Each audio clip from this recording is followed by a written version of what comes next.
lá, todo mundo me ouvindo bem? Lucas, tá ouvindo bem aí? O Lucas está mutado.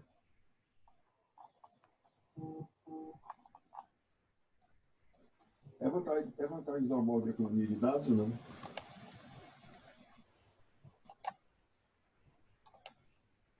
Lucas? Estamos te ouvindo bem, viu, Diogo? Ótimo. Então vamos lá, pessoal. 2h05, vamos começar. Já passamos aqui de 23 participantes. Esse evento aqui é uma iniciativa da RGC, em parceria com a Arx Investimentos. Para quem não conhece, a Arx possui mais de 18 anos de experiência na gestão de fundos, tendo sido ali adquirida em 2008 pela Mellon, que é só o líder global de serviços financeiros. Números de 31 de janeiro ali de 2020, a empresa possuía 26,2 bilhões sobre gestão distribuída em diversas estratégias de renda fixa, macro, crédito privado, equities, e o Paulo já é o nosso amigo aqui há muito tempo, já trabalha com a gente, já visitou a gente diversas vezes. E aí a gente chamou ele aqui para conversar um pouquinho sobre as perspectivas sobre crédito privado e as perspectivas da renda fixa aí para frente e conversar um pouquinho sobre o movimento que ocorreu. Paulo, vamos começar ali explicando para o pessoal quem é o Paulo Boca? Vamos. E eu vou aproveitar também, Diogo, só para colocar a gente em contexto de mais ou menos o que aconteceu em termos de cenário breve, sem tentar ser mais específico também para abrir aí para as perguntas. Então, eu já tenho mais de 25 anos aí de estrada, então a gente já viu inúmeras crises, né? Principalmente aquelas crises que eram mais frequentes lá na década de 90. Passamos na crise de 2008, passamos agora nessa, né? Estamos passando, né? E assim, essa última aqui é uma crise nova para todo mundo, né? Que é uma crise sanitária no final do dia. Então, a gente acabou não passando, né? Ninguém passou por isso, só basicamente, a última foi há 100 anos atrás, né? O que no final do dia a gente vê, né? A gente via ali que teve três coisas ao mesmo tempo. A gente teve, primeiro, a questão do coronavírus. O segundo foi uma guerra, né, do petróleo, né? Então, da Arábia Saudita e Emirados Árabes Unidos contra a Rússia, né? No final do dia, eles estavam tentando atingir os Estados Unidos, que hoje os Estados Unidos é o maior produtor de petróleo do mundo, e principalmente a questão da produção do shale gas, né? Shale gas é o gás de xisto, né? E a terceira coisa a gente viu e era basicamente a explosão ali aprovação, o aumento, né, dos valores do BPC, que impactaram mais ou menos 200 bilhões em 10 anos, que equivalia mais ou menos a 20% da aprovação da reforma da Previdência. Então, basicamente, quando a gente está falando, isso tudo foram há 5 semanas atrás, foi o pior momento, né? Quando a Bolsa estava caindo muito, enfim. Mas parece que está há muito tempo, até pelo fato da gente estar em casa, lá em quarentena e tudo, é uma coisa muito agressiva, né? A gente nunca, nós brasileiros aqui, a gente nunca tinha vivido isso, praticamente, dessa forma, né? E então, isso também acaba exagerando um pouco os sentimentos, né? Porque você está fora da sua situação normal. O que a gente viu, né, no final do dia? Basicamente, com o efeito que você tem de você ficar em casa, da quarentena que houve no mundo inteiro, você tem um impacto econômico muito forte, né? E o fato de você não saber quando você sai, é difícil você mensurar qual é o impacto que isso vai acontecer. Então, a gente viu o mundo inteiro fazendo planos, né? Assim, os governos colocando dinheiro na economia, planos grandes, né? Imensos, para ser, acho que a melhor palavra, trilionários, né? Se a gente, na forma correta, até em termos de valores monetários, e os bancos centrais do mundo também fazendo o papel de colocar a liquidez no mercado. Então, botando bilhões, trilhões de dólares para tentar fazer com que a economia fluísse, né? Então, vindo mais para cá, a gente viu ali nos Estados Unidos, por exemplo, só para a gente dar uma ideia da magnitude, 12,5% do PIB, 2 bilhões e meio. Hoje saiu mais um pacote, ontem, né? Agora saiu um outro pacote, mais 500 bilhões de dólares. Então, ou seja, volumes imensos para fazer com que a atividade, de alguma forma, flua, né? Para você, pelo menos, fazer com que todo mundo consiga ter minimamente algum tipo de sustento. E vindo para o Brasil, a gente viu o Banco Central fazendo uma série de medidas e o governo também, então, Corona Voucher, enfim, liberação de fundo de garantia. O que deu para fazer foi, e a gente está acabando aqui na PEC emergencial, né, que está sendo aprovada agora, que são mais ou menos 6% do PIB. Então, muita coisa foi feita, né?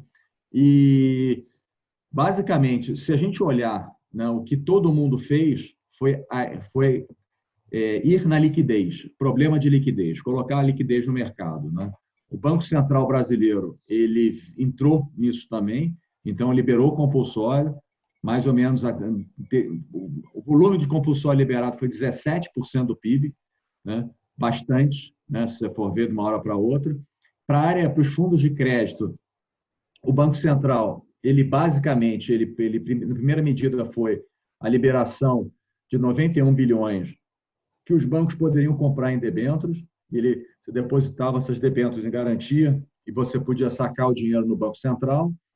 E o Banco Central também aumentou o limite que os bancos pudessem recomprar de LF, de 5% para 20%. Tudo tranquilo, de certa forma isso acabou não funcionando muito, porque os próprios bancos também estavam tendo a questão de liquidez deles. Então, muita gente buscando liquidez, muita gente sacando as linhas, os empréstimos que tinham acordados. Eu vi uma palestra do presidente do Bradesco, que fez com o presidente do Santander, o presidente do Itaú. Ele até fez uma comparação, né, o pessoal do Bradesco estavam se sentindo uma farmácia em que as pessoas entravam e compravam álcool gel, mesmo sem saber se ia precisar, levava o carrinho inteiro. Então, era mais ou menos isso que estava acontecendo com os bancos. Todo mundo sacando linha dos bancos também. E a gente viu esse evento que culminou na questão dos spreads de crédito, saindo de média de CDI mais 1 para CDI mais 4. Depois eu vou entrar mais em detalhe, mas não é uma questão de qualidade das empresas, até porque não deu tempo, né? Perfeito. E sim efeito de liquidez. Tá? E aí, o que o Banco Central, olhando isso, ele fez? Basicamente, o Banco Central ele pediu autorização para comprar para o Congresso, né, para que ele possa, em tempos de crise, comprar títulos públicos e privados. Por que públicos e privados? Né? Então, basicamente, essa está quase aprovada, ela passou na Câmara, passou no Senado, o Senado alterou, colocando o rating. Né? Rating é um selo, vamos dizer assim, de qualidade do ativo. Então, ativos de crédito de boa qualidade, que tenham rating pelas Fitch, Standard & Poor's e Moody's, que são as 3 maiores agências de rating do mundo, podem ser, se tiverem rating acima de BB-, podem ser aceitos, né? O Banco Central pode comprar. Tá? Então, esse foi, de certa forma, o contexto, e com essa aprovação, a gente teve já muita gente entrando no mercado e a gente vê agora, de certa forma, um mercado mais estabilizado. Né? Estabilizado porque você começou a ter gente comprando os títulos. Né? Então, vou procurar aqui responder para vocês por que o título desvalorizou. Né? Título de crédito, de renda fixa em geral, ele tem a característica básica. A renda é fixa. O que isso quer dizer? Quando eu compro qualquer papel de renda fixa, eu sei quais são esses fluxos financeiros e sei as datas de pagamento desses fluxos e sei da data de vencimento. Isso não muda nunca. Né? Só muda se... Eu falo nunca no nosso caso aqui, porque não foi repactuado, não tem problema de crédito. Perfeito. Então, o fluxo vai continuar. Então, dando um exemplo para vocês, e eu gosto muito de dar um exemplo, por exemplo, o que acontece? Eu tenho um apartamento para vender e eu tenho que gerar caixa nesse fundo. Se eu tiver 6 meses para vender, é provável que eu vá vender o apartamento com calma e consiga um preço mais próximo do preço de mercado. Dizer que o preço foi de R$1 milhão.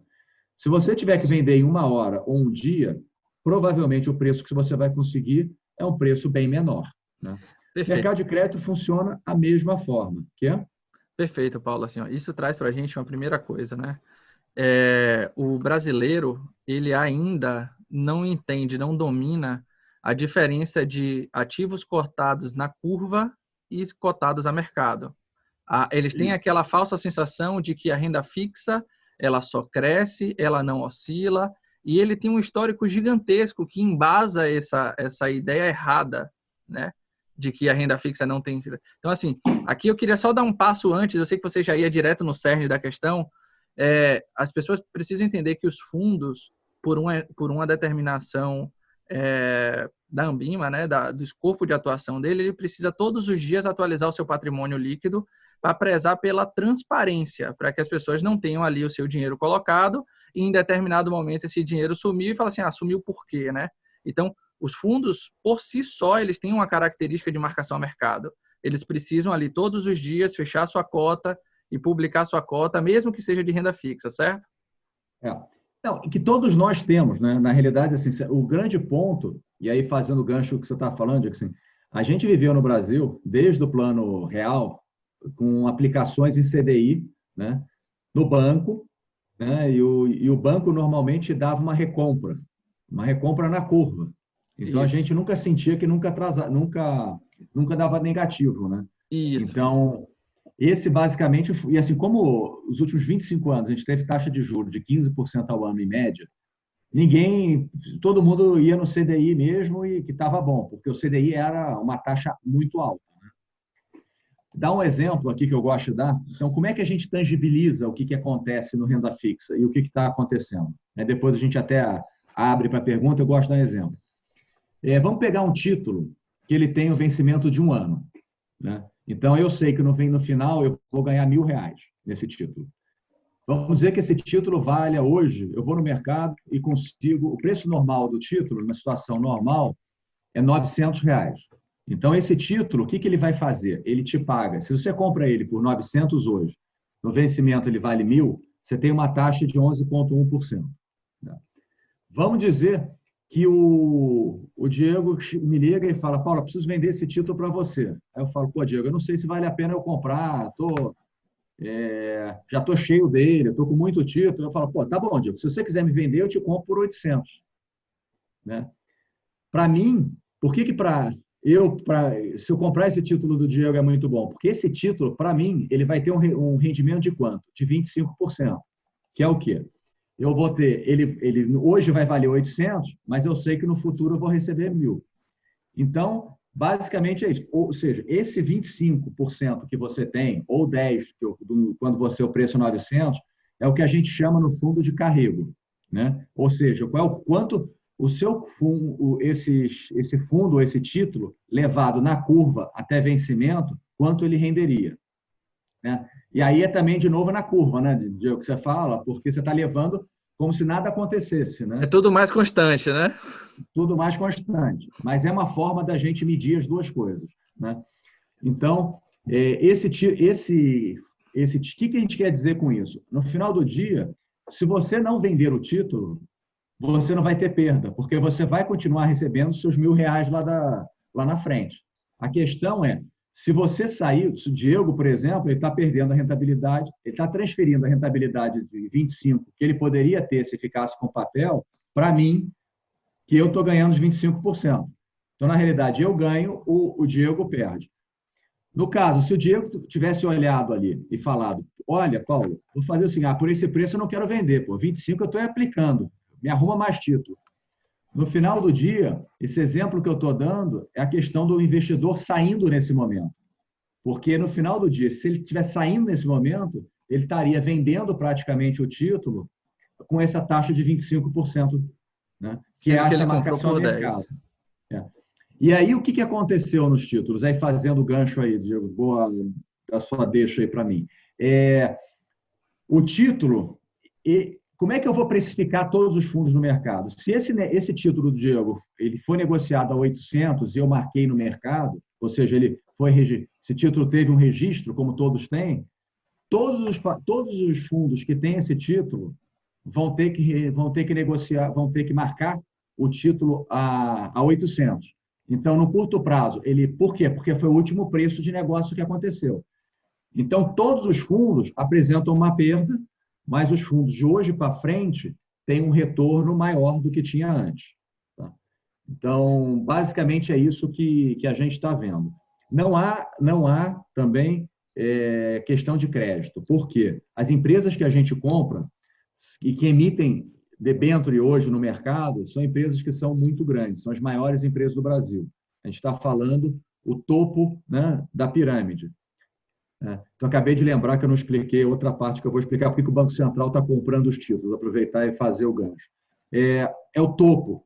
Então, o que quer dizer o topo? As maiores empresas do Brasil fazendo CDI mais 4. Então, aí fazendo gancho para o Banco Central, o que acontece? O Banco Central olha e fala, pô, não dá para ser CDI mais 4. Por quê? Porque isso, ele, digamos assim, ele cria a base mínima de preço no mercado, que vai ser CDI mais, ou seja, qualquer outra empresa no mercado vai pagar muito mais que CDI mais 4. Porque ela é muito mais arriscada do que esses grandes players. Exatamente, muito mais arriscado. E, então, esse é uma das coisas que o Banco Central quer. Ele quer abaixar o preço do crédito para poder que esse crédito chegue em todas as empresas a um custo menor. E porque ele sabe que não é uma questão de qualidade, mas sim de liquidez. Então, ele consegue fazer isso. E por que o Banco Central está comprando o título público? Né? Então, vamos pensar o seguinte, a gente quer comprar um carro com um empréstimo de 3 anos ou 5 anos. Como é que o banco baliza? Ele vai balizar em função da curva de juro futura. Por isso que o Banco Central quer baixar também esse custo. Então, como é que ele faz isso? Ele pega a curva futura, ele compra, dá liquidez ali, o preço cai, e aí, na hora que você for comprar um carro, esse custo teu ou do carro, ou comprar uma máquina, vai ser menor. Fala, Diego, já falei bastante aí. Não, excelente, excelente. Show de bola, uma aula fantástica. Agora é uma hora de ser assim um pouco mais polêmico, né? Eu expliquei e dei essa mesma explicação de vocês, que vocês soltaram naqueles primeiros relatórios de vocês. A XP também soltou um relatório chamado de marcação a mercado, que é muito interessante. E isso traz para a gente um conforto, né? Do tipo, olha, se você não resgata esse título, você, no outro dia ali, ele já começa a encruar a nova taxa. Se saiu de CDI mais 1 para CDI mais 4, no outro dia ele já começa rendendo uma taxa maior. E aí um cliente muito grande da gente fez a seguinte pergunta para mim. Falou assim, Diogo, mas isso ocorreu porque os fundos precisaram dar liquidez, precisaram vender esses títulos. Quanto desse prejuízo desses fundos vieram do prejuízo da venda do título e quanto que veio de fato ali de remarcação dos títulos remanescentes, né? A gente tem como fazer essa conta? Vocês têm essa conta? Tem. O que acontece? Essa pergunta é excepcional, porque no final do dia, eu acho que esse é um ponto e a história do duration é outro, que depois a gente pode tocar um pouco depois. Porque o ponto é o seguinte, se você teve que vender, dar um passo atrás também. Como é que tudo começou, digamos assim, da crise, né? Basicamente, você teve muito resgate dos fundos, né? E aí a gente está falando que, em média, em 2, 3 semanas, a gente teve mais ou menos 40% do volume dos fundos D1 que tem na plataforma lá da XP, por exemplo, resgate. Então, nós tivemos, todo mundo, de certa forma, teve, e na média foi mais ou menos o mesmo número. Você faz a conta, parece que estava combinado, mas foi mais ou menos a mesma ordem de grandeza desses 40%. E aí, qual é a diferença desses casos? Por que a gente até se rendeu um pouco, a gente rendeu um pouco melhor, o nosso retorno negativo foi menor do que os outros? Uma das coisas foi por causa do caixa. A gente acha que caixa é importante. Então, a gente tinha, na época, mais ou menos 45% do fundo, que eram mais ou menos 1,1 bilhão. A gente teve 950 milhões de resgate. Então, assim, a gente passou nesse cenário todo, na sua maioria, pagando os resgates com caixa que eu tinha. Então, eu não precisei ir a mercado e vender os títulos que a gente tinha. Por outro lado, você teve outros fundos que estavam tendo muito mais resgate do que caixa que tinha. E aí, o que acontece? O fundo, esses fundos D1, né, que basicamente está falando do fundo D1, D30 é outra dinâmica. Perfeito. Mas o D1, eu peço o resgate hoje, eu vou saber o resgate hoje às 3 da tarde e eu preciso ter caixa para te pagar amanhã. Então, no final do dia, você tem horas, né? E aí, o que acontece? O gestor olha e fala, cara, eu tenho que vender esse título a qualquer preço. E aí ele vai no mercado e pergunta, vem cá, quem é que me compra? Né? Quem compra esse título? E, basicamente, a gente viu esse mercado, foi aquele cenário que eu falei, muito conturbado no início, né? Ninguém comprava, banco também não sabia o que ia acontecer com ele, banco também estava restringindo caixa, todos os fundos tendo resgate, ninguém estava comprando. E aí você teve que baixar o preço até chegar a um preço que alguém comprasse. E aí você vende o título. Esse cara, provavelmente, o fundo perdeu dinheiro. Então, uma das contas que a gente faz, assim, mais ou menos, para você ter uma ideia do que aconteceu, então você até pega, por exemplo, um fundo que perdeu 3%. Se você chegar para ir ver, perguntar para a gente, até depois a gente entra nesse detalhe, o duration é 1,5, aí você faz a conta de um para o outro, você vai ver que não, beleza, deu 2, em 2 anos eu vou recuperar. Vai estar em linha com o duration do fundo, então assim, o fundo não perdeu muito dinheiro. Agora, você pega um outro fundo, que o fundo perdeu, só para facilitar a conta, eu vou pegar 7,5, que vai dar 5. Né? Você pega um outro fundo, que você perdeu 7,5, tem um duration de 1,5, desculpa, tem 7,5 e o carrego é 1,5, vai dar 5 anos.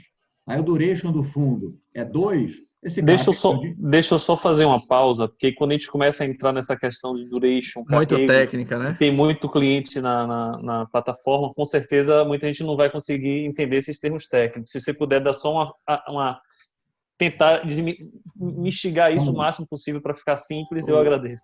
Não, obrigado, Lucas. Assim, eu explico ou o Paulo explica? Vai falando e perde o... Deixa o Paulo explicar. Vamos lá. O carrego é aquela questão do quanto teus títulos levados a vencimento, a média do retorno dos títulos que você tem na carteira levado a vencimento, menos todos os custos. Então, quando a gente fala que o CDI, a carteira vai render CDI mais 1,5, é essa conta que a gente faz. Então, né? E aí a pergunta seguinte, que é o duration que o Lucas estava falando, é o seguinte: o duration na média, qual é o prazo para colocar mais simples, é o prazo médio de vencimento dos títulos. Tá? Então, vamos dizer que o duration da carteira seja 2 anos. O duration da carteira, meu prazo médio de vencimento das carteiras, dos títulos na carteira, são 2 anos. Né? Então, eu pego todos os vencimentos, pego o caixa e faço uma média. Então, essa é a média ponderada em função dos valores aplicados em cada um dos títulos. Ou seja, então, a gente vai ter ali títulos acima de 2 anos e títulos abaixo de 2 anos, e quando você faz a conta de chegada, dá o número. A média seria os 2 anos, o duration seria os 2 anos. O caixa, por exemplo, é 0. Então, quanto mais caixa você tem no fundo, o duration é menor. Perfeito. Quanto menos caixa você tem no fundo, o duration acaba sendo maior. Isso aqui já abre para a gente uma observação interessante, que muita gente viu a live do Paulo Guedes com a gente da XP, e o Paulo Guedes meio que deu uma alfinetada, dizendo que os fundos erraram a mão, como é que o fundo D0, D1 estava com título de 5 anos. O mercado é estatística, né? O mercado, você vai ter uma tese de investimento pautado ali no histórico que você tem. Eu costumo dizer que o nosso sistema como um todo ele é feito em confiança estatística. Se correr para o banco e todo mundo sacar dinheiro, não tem dinheiro. Se for para o título todo mundo CDI1, ninguém ganha do CDI, gente. Como é que é isso? Mas, Diego, ali, eu acho que o Paulo Guedes foi infeliz na colocação dele. Eu achei. Porque, na realidade, é aquela história. Ele faltou, talvez, uma outra parte. Né? Talvez ele tenha falado muito rápido, ficou... Porque o problema em si não é você ter debênture de 5 anos. Na realidade, o que tem que fazer, um dos exercícios que a gente faz muito como é que eu determino o caixa? A gente olha que o caixa do fundo é estratégico. Como é que eu determino, principalmente no Denali, que é o D1? Deixa eu só fazer uma pausa, Paulo, que eu ia te perguntar exatamente essa questão da estratégia do caixa. Mas antes de fazer, só para finalizar o que a gente estava conversando antes, a gente falou da duration, mas quando você fala que minha rentabilidade é CDI mais 1, CDI mais 2, é exatamente que você está projetando ali que, em média, aqueles títulos que você tem na carteira, se todos eles carregados até o vencimento, a rentabilidade vai ser CDI mais 1 ou CDI mais 2, tirado todos os custos. É essa linha que você está querendo dizer, concorda? Exatamente. E só para, Lucas, para a gente fazer um cenário, é o seguinte: esse é o pior cenário, né? Porque é o cenário que a gente usa e é levado a vencimento. O que é o cenário que a gente vê e acha que é mais razoável? Obviamente, a gente teve esse movimento que foi de 1 para 4 rápido. A volta vai demorar 2 anos? Não. O que a gente acha que vai acontecer, e de certa forma é o que já está acontecendo, é que esse valor, essa taxa vai sair de 4 para 3. Então, na hora que sai de 4 para 3, eu antecipo esse ganho. Então, vamos dizer o seguinte, no fundo lá você perdeu 3%. Então, é provável que desses 3, você consiga ter, em 2, 3 meses, você consiga ter você vai ter esse resultado. Que no final você está antecipando, né, o fluxo, um retorno maior. E aí depois, o ajuste do 3 até o 1, provavelmente vai ser uma coisa mais lenta, e aí provavelmente mais próximo até esse prazo de 2 anos, por exemplo. Tá? Perfeito. É porque a gente está falando de renda fixa, mesmo tendo um cenário mais complexo, a previsibilidade ainda existe por conta dos títulos. Os títulos têm sua marcação lá de taxa, e aí, então, se você teve uma destruição, digamos assim, de capital de 2%, 3%, a recuperação disso, você estimou aí que fosse aí em 2, 3 meses, 1% mais ou menos já conseguir recuperar. Te dar um exemplo assim do que a gente aconteceu. Hoje, o fundo da XP, que a gente tem com eles, de seguros, deu 1%. Tá? Então, é exatamente esse movimento. Né? Os títulos que a gente tinha, as taxas diminuíram e eu tive um ganho de 1%. Isso significa que eu tirei do meu ganho futuro. Então, se o carrego do fundo era 1,5, né, que a gente está falando, provavelmente vai virar 1,3, 1,2, alguma coisa nisso. Né, que tem que ter essa equivalência, né? Aqui eu já vou pegar esse gancho e fazer uma outra pergunta, né? Quando a gente não Diogo, costumou... Deixa só ele Diogo, deixa só ele finalizar o que ele estava falando sobre o caixa, para a gente não perder a linha da conversa, que você está dizendo lá.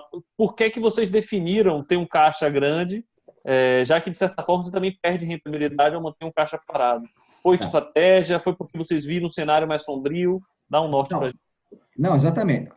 E assim, Lucas, a gente tem flexibilidade para aumentar e diminuir o caixa de acordo com o cenário. Então, hoje eu estou com um cenário até bem menor do que eu estava antes. Mas deixa eu explicar qual era a lógica do 40%. A gente veio ali em outubro, novembro, né? A gente já tinha feito caixa, a gente começou até a captar alguma coisa em dezembro e janeiro, mas a captação estava...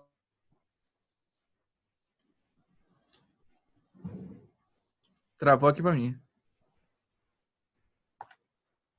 E a gente começou também a ver a questão do fluxo que os fundos estavam vindo. A gente falou, cara, as emissões basicamente vai começar a sair emissão no topo.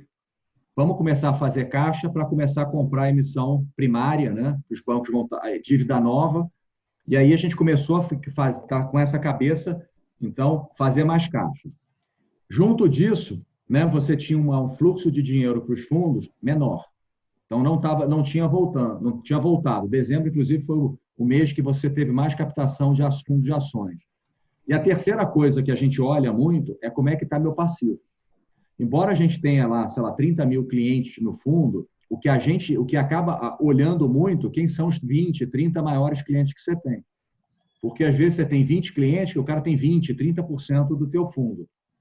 Então, esse tipo de coisa é importante, porque se todo mundo... Se todo mundo resgata, você acaba ficando com problema de caixa. Então, por todo o cenário que estava acontecendo, a gente não estava confortável e a gente estava com o passivo relativamente concentrado. A gente falou, olha, vamos deixar mais caixa no fundo para não ter problema, porque a gente não está vendo grandes fluxos, né, para os fundos de crédito. Então, foi basicamente isso. Hoje, qual é o cenário que a gente está vendo? Hoje o cenário é inverso. Porque a gente vê assim, o fundo está rendendo tanto, né? Os fundos estão rendendo tanto que, por mais de tudo que tenha acontecido, as pessoas não vão sacar. A gente não espera que você tenha grandes captações também, mas as pessoas não vão sacar. Então, a gente saiu hoje a gente estava para 45 e veio para 30. Porque a gente também está vendo que cada vez mais o custo do caixa está ficando mais caro, né?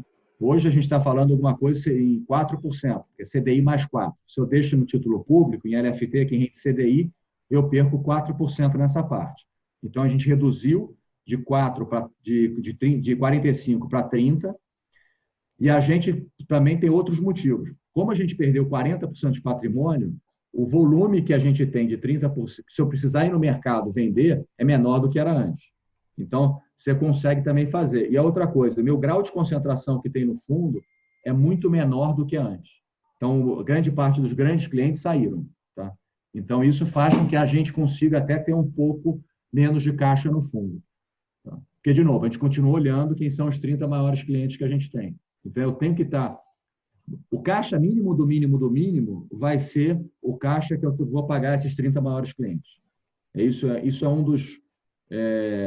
uma das coisas que a gente olha assim, mais importantes. Então, tem que olhar, essas 3 coisas são importantes.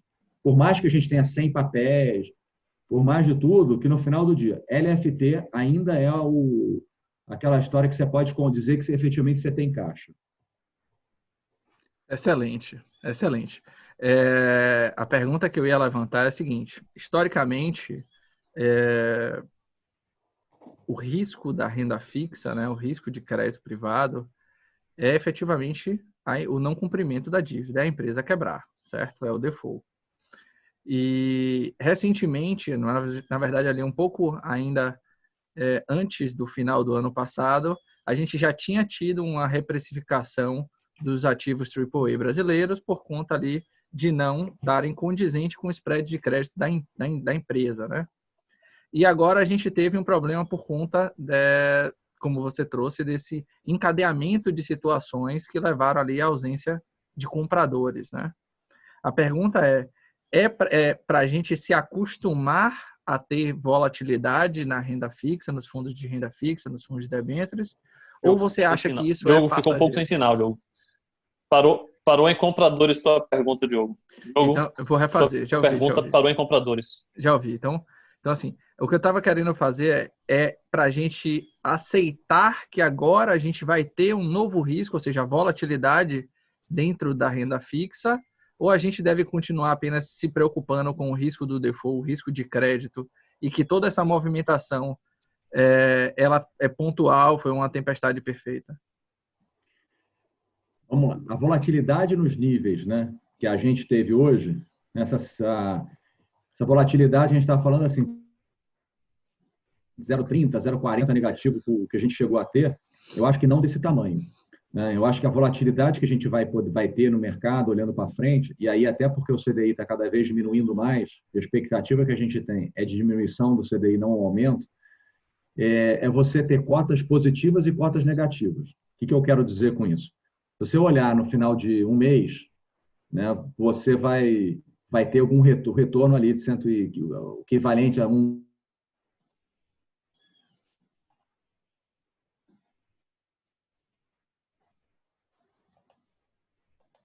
Agora, você pode ter, mas eu acho que isso é que muda, tá? Um pouco, por causa da redução da taxa de juros. Mas não é... dificilmente você vai ter uma semana inteira negativo. Não é um mês inteiro negativo ou ter cota negativa no mês. Eu acho que a gente ainda não está nesse cenário, ainda, pelo menos no nível até uns 3 de taxa de juros. Tá? Mas a gente vai ter um fundo que ele é mais volátil do que era antes. Se a gente pensar que, por exemplo, quando você tinha lá 14% de CDI, as cotas variavam, na sua grande maioria, entre 95% e 105% do CDI, hoje a gente vai ter provavelmente as cotas rodando ali entre 0,05 positivo e 0,05 negativo. Tá? Então, você pode ter um dia 300 do CDI, no outro rodar menos 200, que na média, né, quando você tiver um período maior, vai dar por volta de 130, 150 do CDI. Excelente, excelente mesmo. Outra dúvida que eu tenho recebido bastante, Paulo, a gente teve toda essa situação. E aí, o maior medo, e eu acho que aqui eu falo por muitos clientes que me confessaram isso, é a gente ter uma segunda grande remarcação, né? Vocês enxergam que exista aí algum cenário, algum motivo de sumir, de desaparecer aí esse comprador? Porque assim, a gente tem pela frente um cenário de que se o lockdown for mais prolongado, retomaremos os saques por conta de necessidade de caixa mesmo, né? E aí a pergunta é, será que a gente teria ali um porquê ou um motivo à vista, ou como se esperar aí mais um 40% ou alguma coisa que leve a isso? Não, eu acho que não. E assim, a gente vai ter, se esse cenário acontecer agora, a gente já vai ter o Banco Central comprando os títulos, né? Podendo, pelo menos, comprar o título e colocando liquidez. Então, eu acho que, esse é uma razão. Dois, eu espero que dessa vez os fundos mantenham caixa, né, adequado, então, para evitar de ter esse problema todo. Três, né, a gente não está vendo um cenário, que, pelo que tudo assim, indica com relação ao coronavírus e tudo mais, não aparenta ser um risco muito grande da gente sair e ter que voltar correndo porque deu tudo errado, porque o que a gente está vendo, os números do Brasil são números muito menores do que está acontecendo lá fora, né? E por último, os spreads de crédito já estão altos demais. Então, eles teriam que, para você ter esse movimento de novo, a gente teria que sair de 1 e para 6, 7. Quando a gente viu esses spreads subiram, que obviamente tiveram papéis e tiveram momentos que algumas coisas estavam mais estressadas, a gente mesmo comprou o papel a CDI mais 1, mais 5, a CDI mais 8. Normalmente você teve comprador, né? Então, a gente viu já na semana passada, por exemplo, fundo de ações e fundo multimercado entrando e comprando. Tá? Players que a gente não tava vendo. Eu acho que o cenário, assim, se você tivesse um cenário para dar 5, CDI mais 5, CDI mais 8, que é praticamente taxa de crédito de má qualidade, você teria que ter uma degradação nos créditos das companhias. Até para ter a degradação, teria que ser um cenário bastante longo. Eu acho que esse cenário que a gente está discutindo agora já deveria estar acontecendo ano que vem, por exemplo. Porque se a gente vê o caixa mesmo das companhias, elas conseguem sobreviver até o ano que vem sem grandes problemas. Pelo menos foi o cenário que a gente tinha feito para todas as empresas. A gente nem fez esse cenário, a gente achou que o exercício de fazer até o final do ano já era conservador o suficiente, né? Então, a gente nem chegou a fazer depois, mas as empresas ainda têm caixa para bastante tempo, né? E se você começar a ter um cenário desse, as empresas também vão começar a mexer, né, para reduzir custo, para, de alguma forma, se reinventar, né? Então, e aí você tem empresas também que não tem nada de risco. Então, você pega, por exemplo, a empresa de transmissão de energia elétrica, que a gente viu rodando a CDI mais 4. Transmissão de energia elétrica funciona praticamente como um aluguel, né? É fixo, né? Então, ele ganha para estar disponível ali para trabalhar. Então, para ele não tem. Esse foi um papel que saiu do CDI mais 4. E esse talvez seja o melhor exemplo de que não é um problema de crédito, é um problema de liquidez. E aí a questão do outro lado, né, de quem compra. Quem compra vai e olha que eu quero, se eu posso comprar tudo por um preço bom, eu quero comprar pelo preço bom e uma qualidade maravilhosa, né? Então, ele vai nesse tipo de papel, que é o papel que tem menos risco. Mas esse é um cenário, assim, de novo, qual é a grande diferença que a gente tem nos fundos? É que a gente tem as empresas maiores do Brasil, né? Pequena e média empresa é outra discussão, né? E aí temos que ver caso a caso, e provavelmente uma pequena e média empresa não tem tanto fôlego como uma empresa grande. Não tem tanta bancarização, muitas vezes não são as grandes que a gente investe, são as líderes dos setores, aproveitaram até o cenário desse. Então, o que a gente tem discutido muito? Se a gente olhar assim, Brasil 2014, 2017, a gente teve uma recessão forte. 18 e 19, as empresas, com o advento até mais acesso a mercado de capitais e tudo, as empresas tiveram a oportunidade de se refinanciar e alongar a dívida. A gente chegou a ver dívidas ali de até 8, 9 anos. Obviamente, não são todas as empresas, mas você tinha, assim, muito comumente emissões maiores do que 5 anos. Então, as empresas tiveram ainda crédito barato. A gente está falando aí no CDI hoje 3, né, 3,65. E você tem também o crédito longo. Então, de certa forma, as empresas não precisam. A gente estava até discutindo antes, imagina esse cenário que a gente tivesse pego as empresas a 14%. Né? Aí era outro problema. Hoje, assim, o CDI está muito barato, isso também facilita a própria solvência das companhias, né? Porque o crédito está muito, nominalmente falando, pelo menos, ele está muito mais barato do que estava antes. Isso ajuda consideravelmente as companhias, né? Também. Que é a assimetria que está acontecendo, né? Na verdade, quando a Selic começa a despencar, a dívida fica de melhor qualidade para a empresa e o spread abre. E aí a gente fica assim, o que está acontecendo? Só que esse uma boa colocação. A empresa não está pagando isso, né? A empresa está pagando ainda a taxa de emissão dela, 110 CDI, 120 CDI, que seja. O problema que tem, e aí, de novo, entra na questão do Banco Central, se a empresa hoje quiser fazer uma outra dívida, a dívida está... Que nem a marcação a mercado do fundo, funciona também para a dívida. Porque ninguém vai emitir uma dívida. Se eu posso comprar essa dívida no mercado a CDI mais 4, a companhia não vai conseguir emitir a CDI mais 1. Por quê? Porque assim, eu não vou comprar. Né? Eu vou comprar a dívida no secundário a 4. Perfeito. Não vou comprar a dívida no primário, né? Ela emitindo a 1. No final do dia, tudo é dívida. Né? Então, é esse tipo de coisa que o Banco Central quer falar, ó, não faz sentido, e aí a empresa a 4 não emite e não investe, né? Não cresce, enfim. Eu tive uma discussão com um analista da XP com relação ao setor bancário e fazer essa pergunta antes de Lucas falar ali de estratégia. O que está acontecendo? Né? A gente viu que algumas tesourarias dos bancos, principalmente dos maiores, começaram a comprar essas dívidas. Né?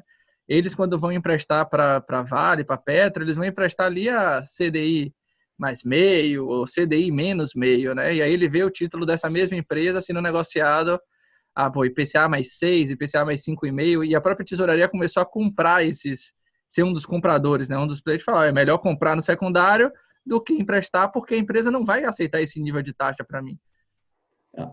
Na realidade, o que acabou acontecendo ali foi até um pouco diferente disso, infelizmente, Diogo. O que aconteceu?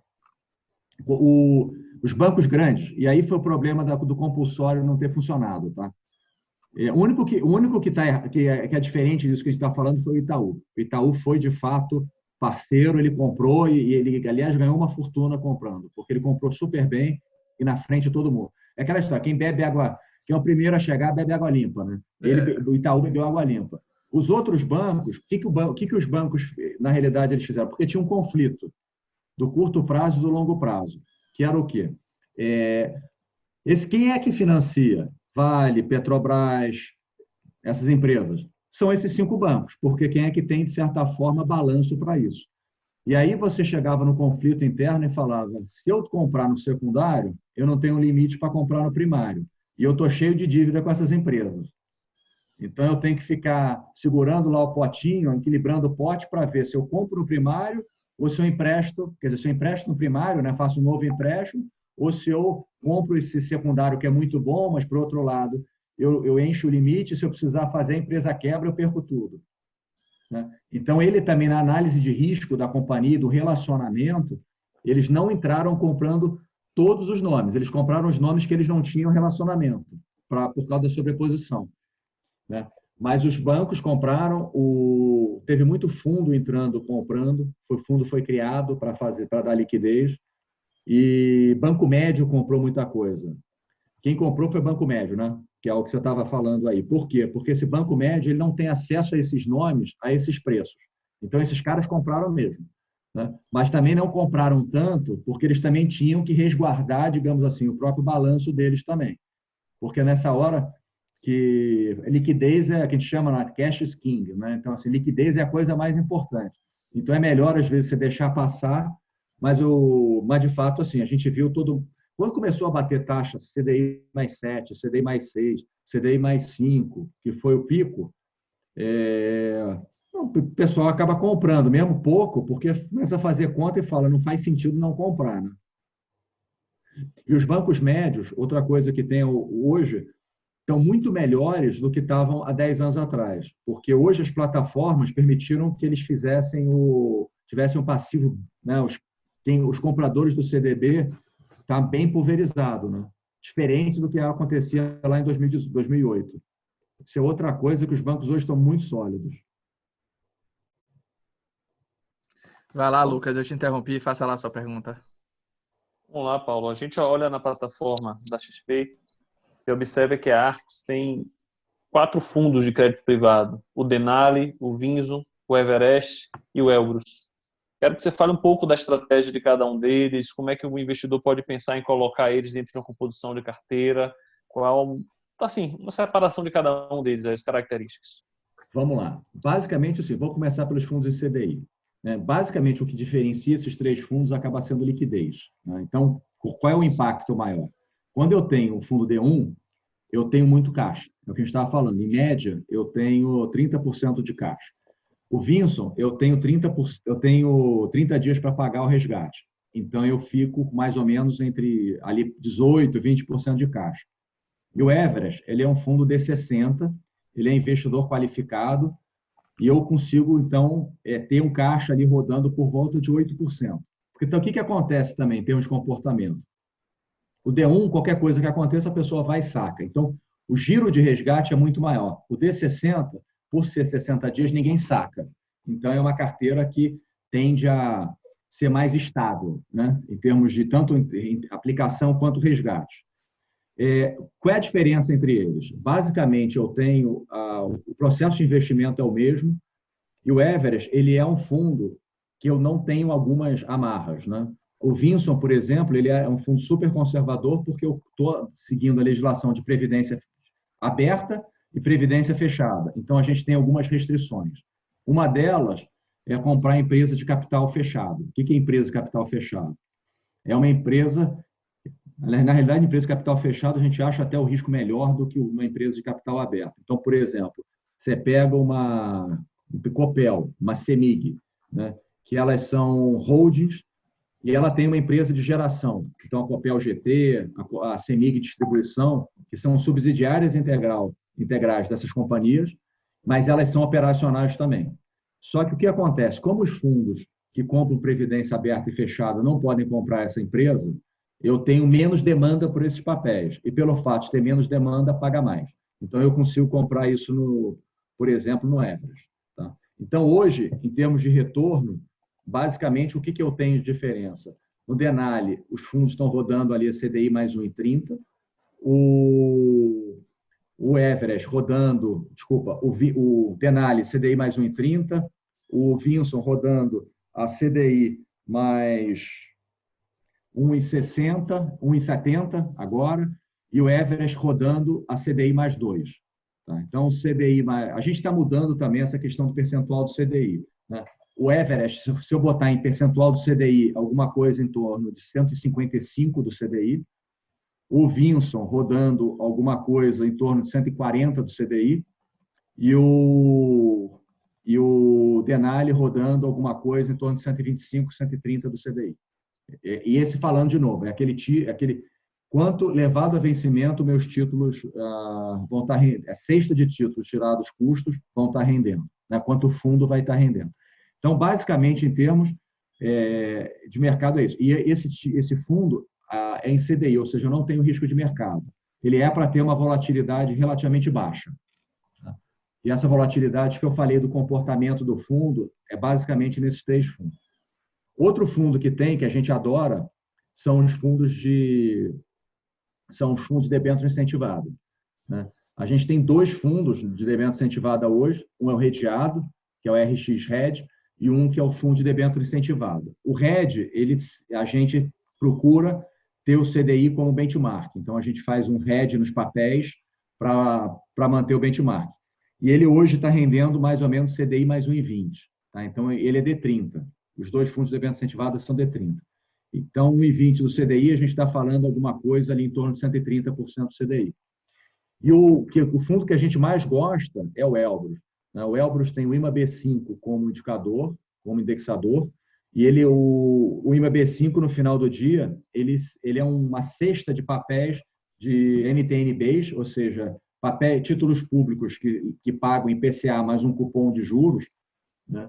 E que a gente replica, segue esse índice. Então, o Elbrus, hoje ele está pagando o IMA-B5, que é alguma coisa em torno de 2,3, 2,4, e mais um spread de crédito que é 1,50. Então, a gente está falando alguma coisa que ele paga IPCA mais 3,80, 3,90. Né? E esse fundo, os 2 fundos de debênture incentivado, eles são isentos de imposto, que eu acho que acaba sendo o grande diferencial dos fundos. E a gente tem os 2 fundos de previdência, né? Tem na XP hoje, a gente tem um da Icatu e um da XP. O que acaba acontecendo? A diferença dos 2. O fundo da Icatu é um fundo que, por exemplo, a gente tem que ter rating de todas as emissões que eu compro. E eu preciso ter 80% no máximo de crédito. O da XP, eu posso comprar que a emissão tenha rating, mas a companhia tenha rating. Então, isso para a gente faz uma baita diferença. Fica mais barato, né? Não, nem que é mais barato. O operacional é mais fácil, porque o que acontece é uma coisa que é ridícula. Todos os ratings das companhias, assim, a grande maioria dos ratings dos papéis, eles são dados depois que liquida a emissão. Só que o que acontece é o seguinte, eu não consigo comprar um papel da Icatu, que é uma emissão nova, porque não liquidou a emissão. Então, você fica rodando contra o rabo, porque eu não tenho rating, só tenho rating depois. Se eu compro antes... Perfeito. Então, é uma discussão que a gente tem até com eles, fala, muda o rating, né? Assim, se a empresa tiver, que foi o que a gente fez na XP, a gente falou, a empresa tem rating. E muitas vezes, que é o que você falou, o rating é caro pra caramba. Tem determinadas emissões que não precisa fazer o rating. Não vou comprar, por exemplo, meu risco de comprar lojas americanas não é maior ou menor porque a emissão tem rating, né? Então, às vezes acontece. Eu sei o rating das lojas americanas, mas as lojas americanas, nessa emissão que fez, ela não quis fazer. Então, você não... Ou, ainda, às vezes você tem um papel com aval de outro, que a empresa tem rating, enfim. E outra coisa que tem é a questão do limite, né? Não é que a gente vai ter 80% de crédito, 100% de crédito na carteira. Mas o fato de eu ter 80 significa que eu nunca vou ter 80, porque 80 eu estou sem caixa. Eu vou ficar ali rodando a 70%, 75%. Já o fundo da XP, se eu ficar com 80, eu tenho, na realidade, 20% de caixa, porque eu poderia ter 100. Então, eu tenho uma flexibilidade maior de gestão. E isso acaba refletindo numa rentabilidade maior que o XP tem do que o da Icatu, pelo simples fato da gente ter a opção de ficar com caixa maior ou menor. É mais flexível. Tá? Então, esses basicamente são os fundos de crédito que a gente tem hoje na plataforma. Excelente, excelente mesmo. Eu tenho duas perguntas aqui, uma veio do chat, mandou aqui no privado para mim. Só para ficar claro, a gente estava conversando sobre aquela remarcação de CDI mais 1 para CDI mais 4, e você comentou que tem uma expectativa ali de que 1% desse tende a voltar ali nos próximos 3 meses. Isso é para quem tomou a remarcação, certo? O cliente novo ele não vai se beneficiar disso. Não vai, porque você está na mesma cota, né? Então, assim, todo dia você tem essa remarcação do título. Então, tanto para o cliente antigo, para o novo, ele vai estar sendo beneficiado da mesma forma, porque eles estão na mesma cota, né? Basicamente, então... aquele fundo que estava lá trabalhando com 103, 105 do CDI, agora deve começar a trabalhar com 140, 150, 180 do CDI, mais ou menos isso. 130. 130.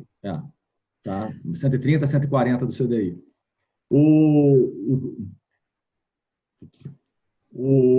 Só uma coisa, também assim, que a gente está falando, assim, parte do movimento já está acontecendo, né? Se a gente for ver nas últimas 2 cotas do fundo, ele já teve uma parte. Ele já teve uma parte.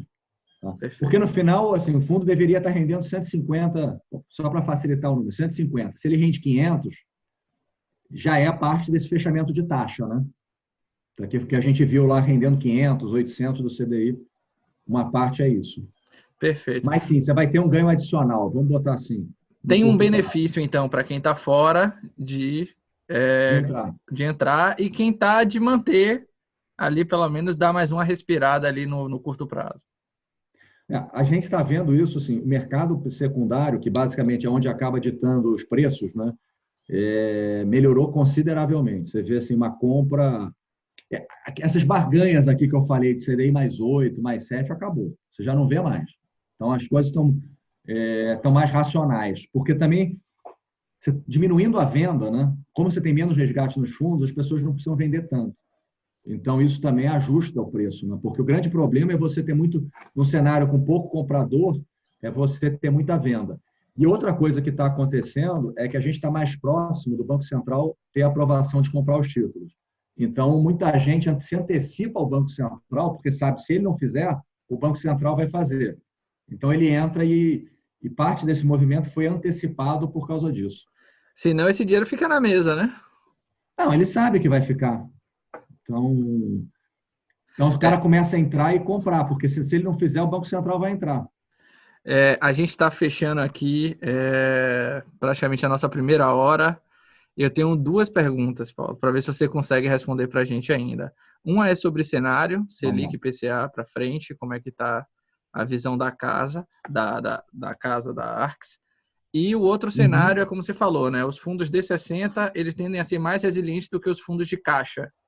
Mas, eventualmente, quando você tem títulos semelhantes, o de liquidez acaba remarcando o D60. Sim. O que acaba acontecendo também, assim, a forma de você fazer gestão, né? O fundo D60, você pode, ter concentração um pouco maior, né, em termos dos papéis, e 2, você é um fundo mais longo, então você tem menos movimentação no final do dia, né? Ele vai sofrer também, mas você consegue fazer uma gestão mais, digamos assim, ativa. Todos sofrem, mais ou menos, mas a questão é que eu não tenho tanto resgate no fundo, né? Que é uma das coisas até da pergunta inicial, né? Perfeito, perfeito. E como é que está o cenário de vocês aí para Selic e IPCA final do ano e 2021? Vamos lá. A gente, até a gente não...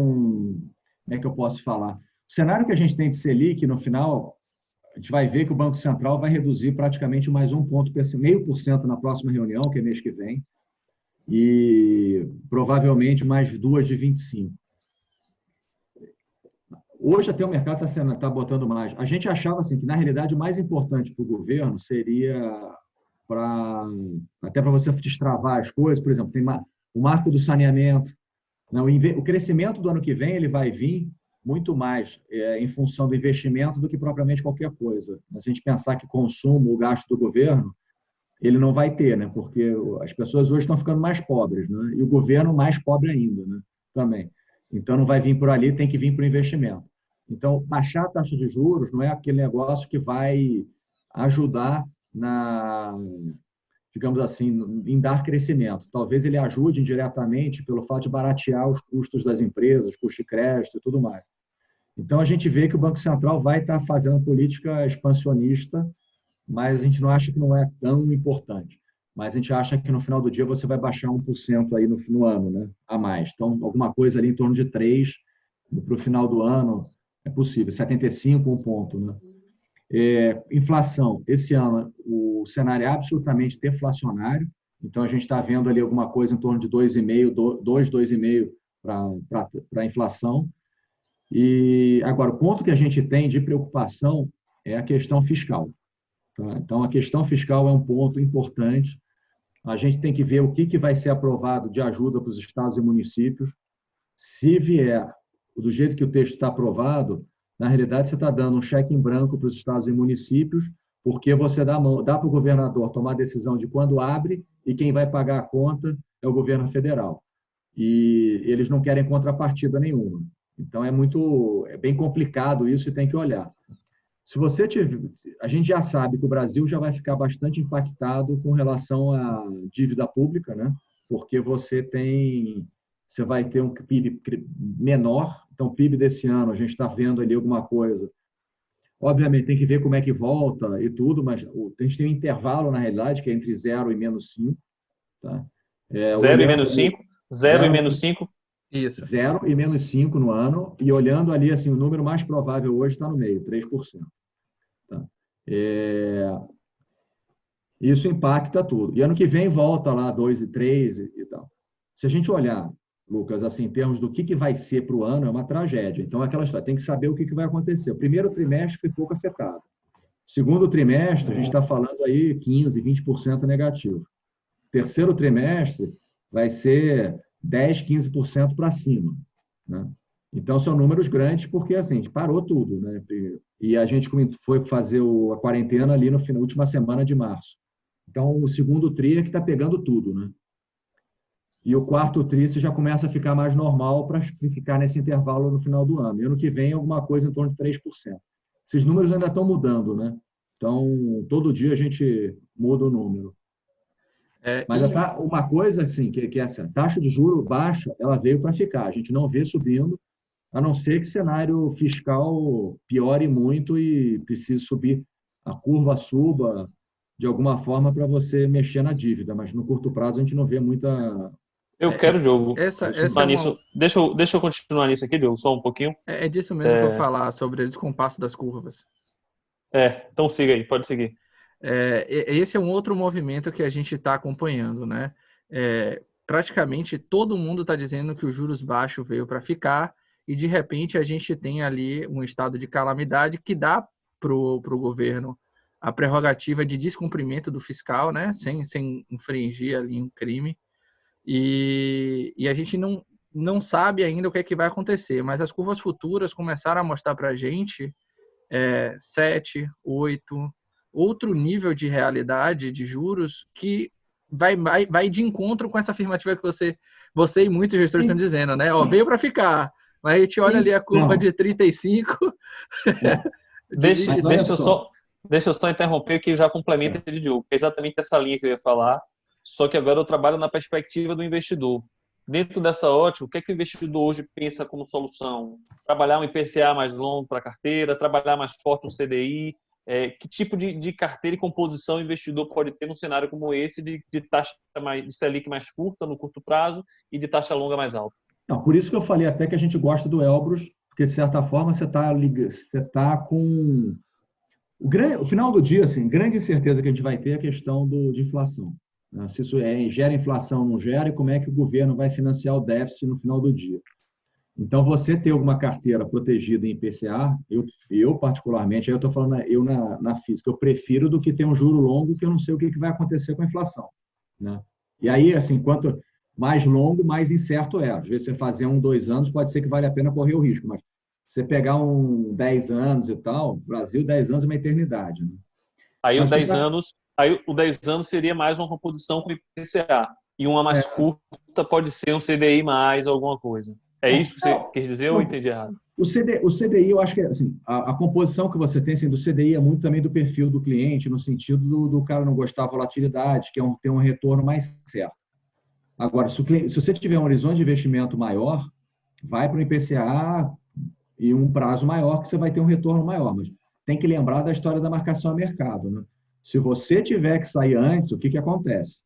Por isso que eu falo, depende do horizonte de investimento, porque se ele quiser sair antes, ele está sujeito à taxa de mercado, né?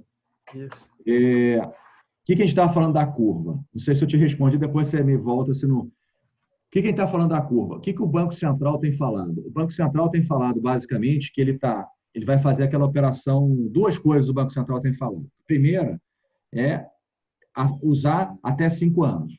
Então, se você olhar a curva até 5 anos, hoje, ela está menor do que estava há um mês atrás, quando a gente começou a crise. Tá? E ele está achatando aquilo lá. O longo chegou a estar IPCA mais 5,5. Hoje, a gente já está rodando aqui a 7,30 o longo, que já é abaixo do que estava até antes, né? Então, e é um pouco dessa questão que o Banco Central vai operar a curva. O que o Banco Central vai fazer? Né? Pelo menos é o que ele está dizendo. Ele vai comprar para dívida em CDI, em Selic, em LFT, emitir essa dívida, e vai comprar título longo, porque no final ele consegue baratear o custo da dívida pública e que a gente chama de fazer a curva ficar flat, né? Mas menos inclinada, né? Vai ficar... Então, você pega aqui, cara, estou entrando aqui na curva de 10 anos, só para ver. Ele chegou a bater 10 praticamente, e ele estava antes mais ou menos em 6 baixo, e agora a gente está no 6 alto. Tá? Então, só para você ver o movimento que foi feito já. Que foi o expresso que a gente teve lá no início do processo. 40%, né? De 10 para 6, aí quase 40% a taxa. Ele caiu 40%, se você for ver. Quem comprou lá atrás, que é o pessoal que eu falei do NTNB mais 5 e tudo, foi fenomenal. Tá? Então, mas e assim, o fiscal todo, a grande discussão é como é que vai ficar o fiscal, por que de certa forma a gente está ficando? O Banco Central está comprando, né? O governo está comprando, porque o governo, na realidade, parou de emitir as dívidas mais longas, está emitindo dívida mais curta. E a gente está, no mercado em si, está na expectativa de que o excesso de despesa desse ano ele não é recorrente, né? É só de agora, é o emergencial. E outra coisa que você tem na conta é que o custo da dívida, até pelo CDI mais baixo, né, que é uma parcela significativa da dívida em CDI, já é bem menor, né? Você está economizando 120 bi no ano. Então, é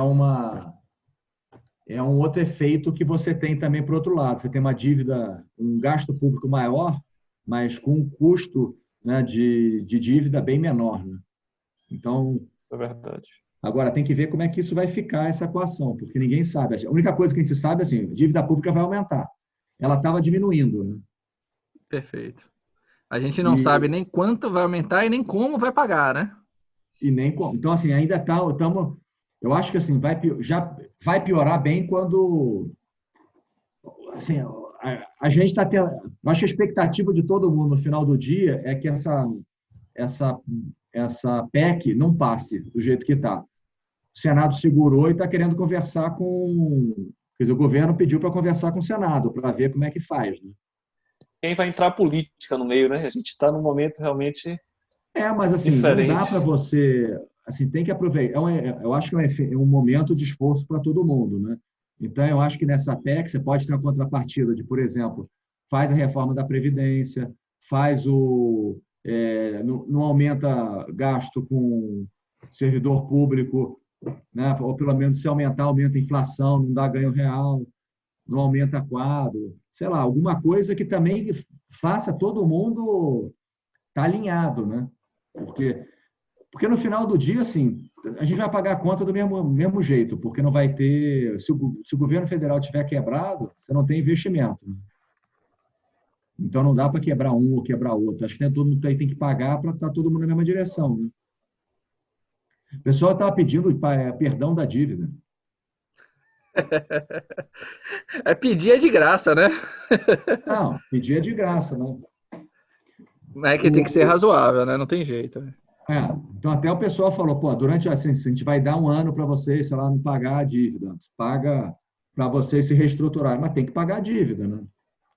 Tem que pagar. Diogo, chegaram 3 perguntas aqui, não sei se vai dar tempo de responder, não sei quanto você está aí na mão também. Fala, tem mais 15 minutos, vamos lá. Tem algum, Diogo? Eu posso seguir aqui? Pode seguir aí. Uma pergunta bem simples, operacional e mais interessante.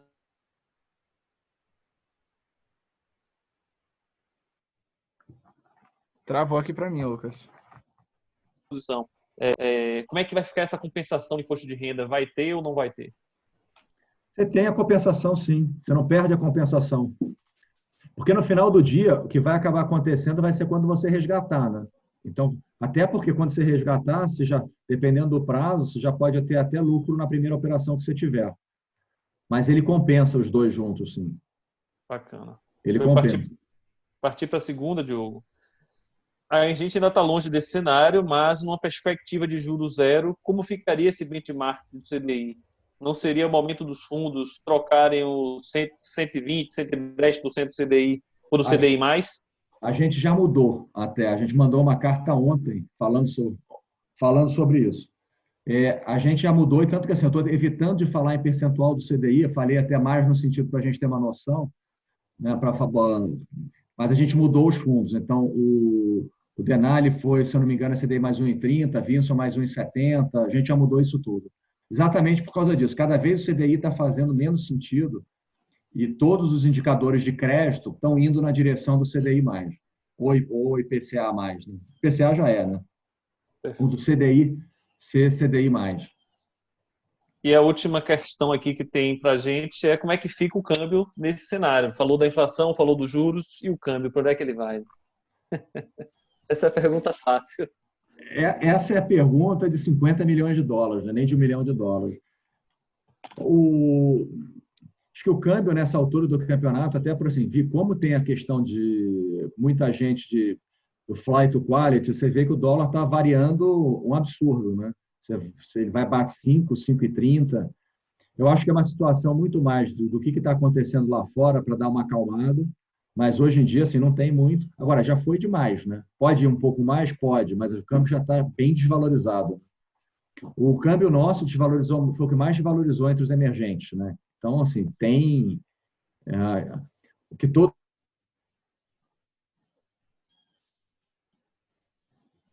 Travou aqui para mim.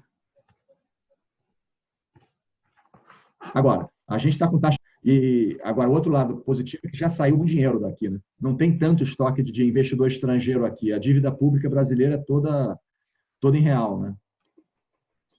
Então, já estamos no final desse movimento. Mas câmbio, assim, não dá para dizer. A gente até não. A gente costuma dizer que o câmbio ele foi criado para deixar os analistas humildes, né? Porque esse daí é 100% de erro, cara. Juros, Selic, IPCA, a gente acerta bem ali, a depender do recorte, da distância. Mas câmbio, velho, câmbio é tensa.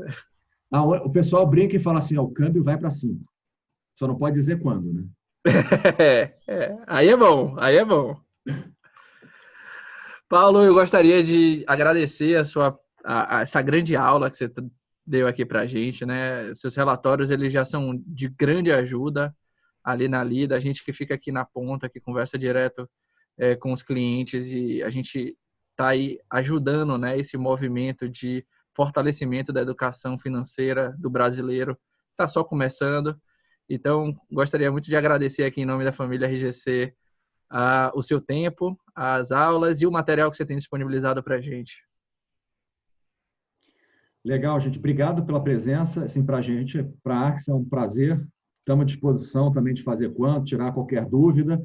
E acho que é isso. Assim, obrigado pela iniciativa, que também é bem legal também poder falar para vocês, para os clientes e estar presente aqui. Obrigado mais uma vez.